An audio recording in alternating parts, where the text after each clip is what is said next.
Zee 24 तास एक पाऊल पुढे। ऐतिहासिक गोडी पार्श्वनाथ जैन मंदिराच्या द्विशताब्दी वर्षपूर्तीनिमित्त विविध कार्यक्रमांचं आयोजन करण्यात आलंय। या कार्यक्रमांमध्ये सहभागी होण्यासाठी देशभरातले जैन धर्मगुरू आणि भाविक दाखल झालेले आहेत।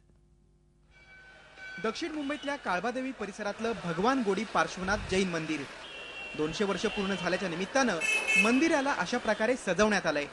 खास गुजरात आणि राजस्थानातून आलेल्या कलाकारांनी हे मंदिर सजवलंय। या ऐतिहासिक क्षणानिमित्त एक चांदीचं नाणं आणि एक स्टॅम्प बनवण्यात आलाय। 200 वर्ष पूर्ण होत असल्यानं विविध कार्यक्रमांचं आयोजन करण्यात आलंय। त्यामुळे दर्शनासाठी आणि या सोहळ्यात सहभागी होण्यासाठी देशभरातले जैन धर्मगुरू आणि भाविक इथं दाखल झालेत। 200 साल अपने आप में गौरवशाली है, बहुत बढ़िया है।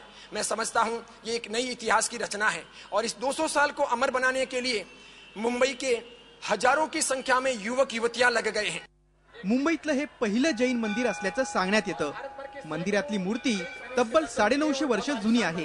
ही मूर्ती राजस्थानातून इथं आणण्यात आली। लोग आ रहे हैं, अहमदाबाद से आ रहे हैं, सूरत से आ रहे हैं, पुणे साइड से आ रहे हैं, महाराष्ट्र से पूरे आते हैं। काफी लोग यहाँ पे डे बाय डे बढ़ते रहता है। हा द्विशताब्दी सोहळा 18 दिवस चालणार आहे। त्यामुळे इथं येणाऱ्या भाविकांच्या जेवणाची सोय आयोजकांकडून करण्यात आली आहे। सोहळ्याच्या अखेरच्या दिवशी भव्य मिरवणूक ही काढण्यात येणार आहे। झी 24 ताससाठी निवेदिता मिश्रासह गिरीश निकम, मुंबई। झी 24 तास एक पाऊल पुढे।